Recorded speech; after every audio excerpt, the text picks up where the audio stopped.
私エンジンかかりすぎ。どうしよう。宮根山に帰ればオッケー。そうね。宮根山でに帰ろうね。でも今日は昼帯までにしとくわ。ごめんなさい。あのスタッフが私に色目を使いました。多分使ってないと思います。エンジンおばさん。エンジンおばさん。エンジンかけたのはあそこのスタッフ。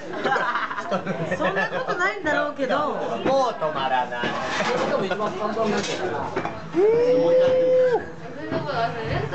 知覚過敏。